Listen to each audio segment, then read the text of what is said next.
ये तो बताऊंगा ही कि विटामिन ई से आपको कौन कौन से फ़ायदे मिलते हैं। इसके साथ साथ हम ये भी जानेंगे कि कौन ऐसे लोग हैं जिनको विटामिन ई ज़्यादा नहीं लेना चाहिए, स्पेशली सप्लीमेंट की फॉर्म में।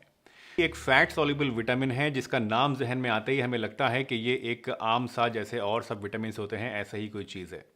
लेकिन असल में विटामिन ई बनता है 7 अलग अलग कंपाउंड से जिनको हम लोग बोलते हैं अल्फ़ा टोकोफिरोल्स। और विटामिन ई के अंदर जितने भी हेल्थ बेनिफिट्स छुपे हुए हैं वो इन अल्फ़ा टोकोफिरोल्स यानी इन कंपाउंड्स के अंदर ही छुपे हुए होते हैं। सबसे पहला और सबसे मेजर फ़ायदा जो कि विटामिन ई लेने से आपको मिलता है वो है ऑक्सीडेटिव स्ट्रेस में। आपकी बॉडी के अंदर जो ऑक्सीडेटिव डैमेज होता है उसको बहुत ही ज़्यादा अच्छी तरीके से विटामिन ई कम करने का काम करता है।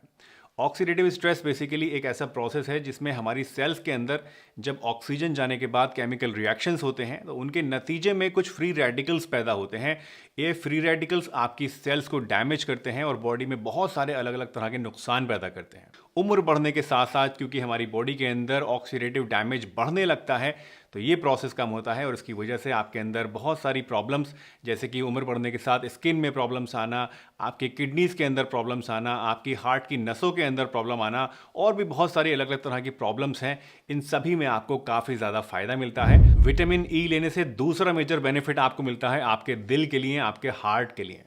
दोस्तों, हार्ट में जो हमारे प्रॉब्लम्स पैदा होती हैं उनके लिए कुछ बहुत ही इंपॉर्टेंट ऐसे फैक्टर्स हैं जो कि रिस्पॉन्सिबल होते हैं। फॉर एग्जांपल, आपके ब्लड के अंदर कोलेस्ट्रॉल का बढ़ जाना, आपके ब्लड के अंदर ट्राइग्लिसराइड्स का बढ़ जाना, आपके बीपी का राइज हो जाना या फिर आपकी नसों के अंदर ऑक्सीडेटिव स्ट्रेस की वजह से सख्ती आ जाना या फिर अंदर प्लैकिंग हो जाना, ये कुछ ऐसी चीज़ें हैं जो कि आपकी बॉडी के अंदर हार्ट प्रॉब्लम्स पैदा करने के लिए रिस्पॉन्सिबल होते हैं।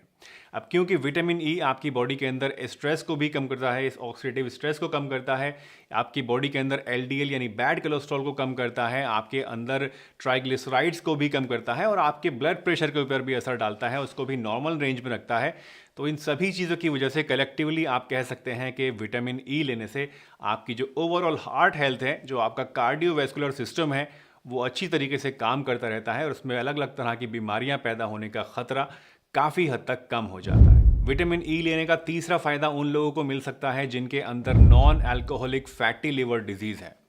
दोस्तों, fatty liver I am sure अगर आप मेरी वीडियोस देखते हैं तो आप जानते होंगे कि क्या होता है। ये एक ऐसी बीमारी है जिसमें आपके लिवर के अंदर फैट डिपोजिशन होने लगता है और इसकी वजह से आपका लिवर कमज़ोर हो जाता है और अल्टीमेटली सिरोसिस होकर उसके अंदर परमानेंट डैमेज भी हो सकता है।